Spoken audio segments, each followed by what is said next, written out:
morning of September 11th, 2001, 19 men armed with box cutters, directed by a man on dialysis in a cave fortress halfway around the world, using a satellite phone and a laptop, directed the most sophisticated penetration of the most heavily defended airspace in the world, overpowering the passengers and the military combat-trained pilots on 4 commercial aircraft before flying those planes wildly off course for over an hour without being molested by a single fighter interceptor. These 19 hijackers, devout religious fundamentalists who like to drink alcohol, snort cocaine, and live with pink-haired strippers, managed to knock down 3 buildings with 2 planes in New York. While in Washington, a pilot who couldn't handle a single-engine Cessna was able to fly a 757 in an 8,000-foot descending 270-degree corkscrew turn to come exactly level with the ground, hitting the Pentagon in the budget analyst office where DoD staffers were working on the mystery of the $2.3 trillion that Defense Secretary Donald Rumsfeld had announced missing from the Pentagon's coffers in a press conference the day before, on September 10th, 2001. Luckily, the news anchors knew who did it within minutes. Osama bin Laden. The pundits knew within hours. Osama bin Laden. The administration knew within the day. Terrorists who committed these acts, and those who harbored them. And the evidence literally fell into the FBI's lap. That a hijacker's passport was found blocks from the World Trade Center crash site, if you can believe that. But for some reason, a bunch of crazy conspiracy theorists demanded an investigation into the greatest attack on American soil in history. That investigation was delayed, underfunded, set up to fail, a conflict of interest, and a cover-up from start to finish. It was based on testimony extracted through torture, the records of which were destroyed. It failed to mention the existence of WTC-7, Able Danger, P-TECH, Sibel Edmonds, OBL and the CIA, and the drills of hijacked aircraft being flown into buildings that were being simulated at the precise same time that those events were actually happening. It was lied to by the Pentagon, the CIA, the Bush administration, and as for Bush and Cheney, well, no one knows what they told it because they testified in secret, off the record, not under oath, and behind closed doors. It didn't bother to look at who funded the attacks because that question is ultimately of little practical significance.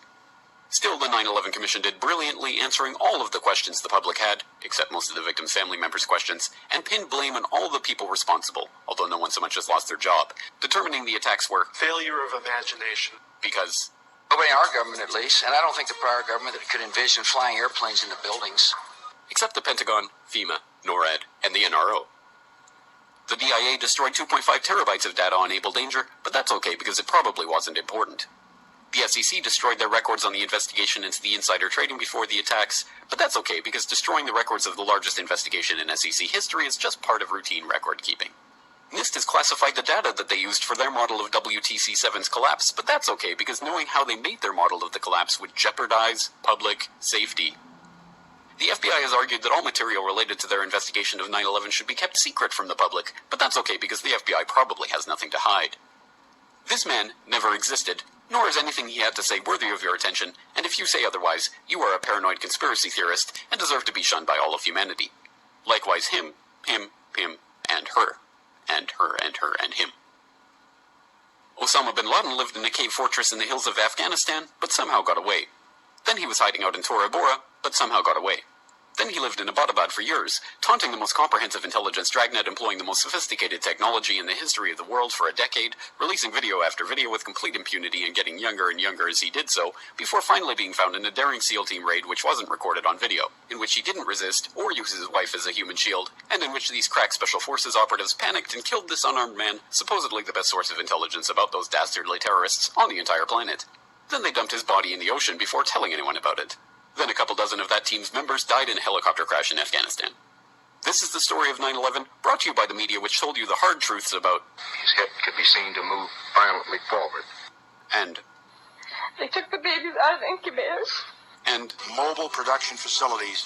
And the rescue of Jessica Lynch. If you have any questions about this story, you are a batshit paranoid tinfoil dog-abusing baby hater and will be reviled by everyone.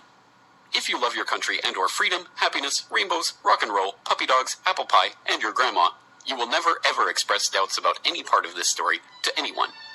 Ever. This has been a public service announcement by the Friends of the FBI, CIA, NSA, DIA, SEC, MSM, White House, NIST, and the 9/11 Commission. Because ignorance is strength.